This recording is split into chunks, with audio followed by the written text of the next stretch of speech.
আমি সকাল ৭টা নাগাদ কাজে বসি। তাই সকাল সকাল না চোখ থেকে ঘুমটা কাটতেই চায় না। রাতেও যেহেতু অনেক লেট হয় ঘুমোতে, তাই আমি সকালবেলা কিন্তু একটু চা খেয়ে নিই। আগে আমার এই নেশাটা ছিল না। যবে থেকে এই সকালে কাজ হচ্ছে তবে থেকে খাই। বন্ধুরা, তোমরা সবাই কেমন আছো? আশা করছি তোমরা সবাই অনেক ভালো আছো। তো আমার আরেকটি নতুন ব্লগে তোমাদের সবাইকে স্বাগত, তোমাদের সবাইকে অনেক অনেক ভালোবাসা। ব্লগটা শুরু করছি সকাল 11টা 50 থেকে। তো এখন আমার কিন্তু কোনো কাজ হয়নি, কাজ করে উঠেছি, একটু ছাতু খেলাম, খুব খিদে পেয়ে গেছে তাই জন্য। আর এই দেখো ঘরের অবস্থা, এগুলো সমস্ত কিছু এখন আস্তে আস্তে ঘরটা গোছাবো, রান্না বান্না করব, অনেক কাজ আছে। তো প্রথমত কিছু বাসনপত্র আছে, ওটা ধুয়ে নেব। তো চলো ব্লগটা দেখতে থাকো। তো আজকে রবিবার, তো আজকে রান্না করব ডিমের ঝোল। ডিমের ঝোল আর ফুলকপি আর আলু ভাজা। এবছর আমি ফুলকপি আলু ভাজাটা খাইনি, আমার খুব ভালো লাগে খেতে।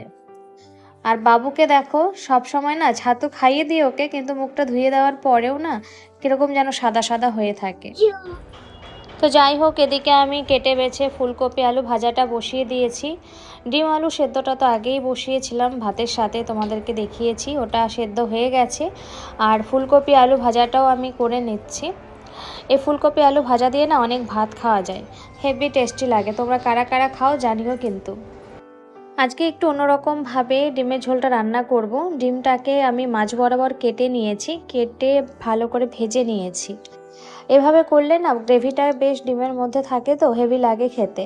এর আগেও আমি করেছি, তো আজকে মনে হলো যে না আজকেও করি, কারণ বাবুর বাবা ওই গোল গোল ডিম রান্না করলে বেশ ভালো খায় না আর কি, বলে নাকি ভালো লাগে না।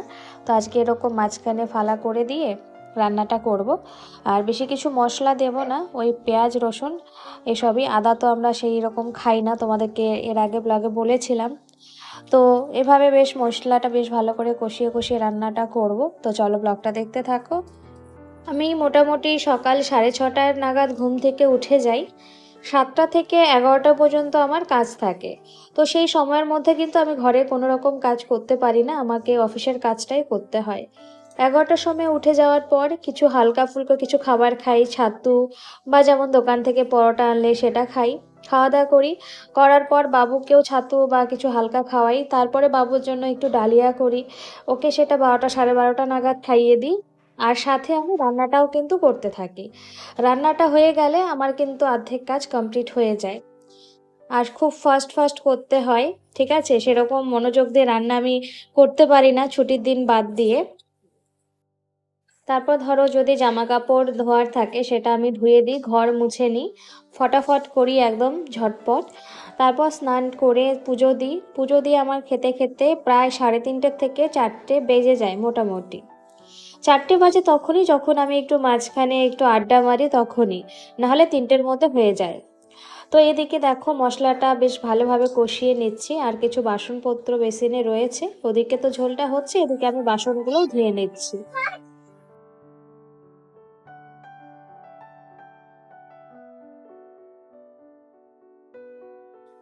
আর এদিকে আমি মশলা কষিয়ে ডিমের ঝোলটা দিয়ে দিয়েছি, এবার এটা জাল হবে। আমি কিন্তু ডিমগুলো না ঝোলের মধ্যে ছাড়বো না, আমি ঝোলটাকে ডিমের মধ্যেই ছেড়ে দেব, তাহলেই হয়ে যাবে। তো এই দেখো ডিমের কারি কিন্তু আমার রেডি হয়ে গেছে।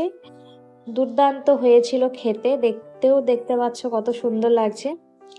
সন্ধ্যা হয়ে গেছে, আমাকে কাজে বসতে হবে। তো আমি একটু আগেই বসেছি, কারণ সকালবেলা না আমার একটু কম হয়েছে তাই জন্য। আর এই ফুলটা দেখতে পাচ্ছ, রোজ ডেটে আমার বর এনেছে এটা আমার জন্য। গোলাপ পাইনি অনেক রাতে, তার জন্য এটা ভেঙে নিয়েছে, ভাবো। করে খাওয়া দাওয়া করে তারপরে একবার দেখা হচ্ছে তোমাদের সাথে, দেখো সেই প্রায় সন্ধেবেলাতে। তো জামা কাপড় তুলতে এলাম, প্রায় অন্ধকার হয়ে এসছে। এই দেখো মেঘলা, মেঘলা না সরি, বিকেল হয়েছে বলে এরকমটা লাগছে, অন্ধকার হচ্ছে। তো এখন জামা কাপড় তুলে নিয়ে যাব, নিয়ে গিয়ে কাজ করব, কাজ করে তারপর রাতের বেলা দেখি কি করি। তো চলো। কি হয়েছে? কি হয়েছে?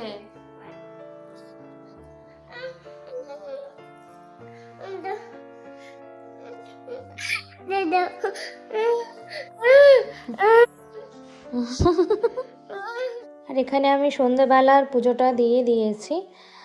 সন্ধেবেলা পুজো বলতে সেবা দিই না, সন্ধে বাতিটা দিই শুধুমাত্র আর কি। কি করবে তুমি এখানে? পুজো করবে? নম করো, নম করো। ঠাকুর কোথায়? তুই নম করছিস কোন দিকে বাবা? ঠাকুর কোন দিকে? ওদিকে নম করো, ঠাকুরের দিকে মুখ করে নম করো। হ্যাঁ, ঠাকুরের দিকে মুখ করে নম করতে হয় বাবা। ও শোনা, বলো ঠাকুর ভালো রাখো। হয়েছে, অনেক পুজো করেছো, ওঠো। হয়েছে হয়েছে হয়েছে, আর নম করতে হবে না, হয়েছে। চলো আসো, উঠে আসো, উঠে আসো বাবা। কি লাগবে? কি দেবো? প্রসাদ এখন কোথায় পাবো? পুজো তো হয়ে গেছে। তো সন্ধ্যা দিয়ে দিয়েছি আর এখন কাজে বসবো। বাজছে হচ্ছে 5:45। তো আজকে আর ব্লগটা হচ্ছে বাড়াবো না, এখানে ব্লগটা শেষ করছি। টাটা। ব্লগটা যদি ভালো লাগে তাহলে অবশ্যই লাইক, কমেন্ট, শেয়ার এবং সাবস্ক্রাইব করতে ভুলো না। ঠিক আছে।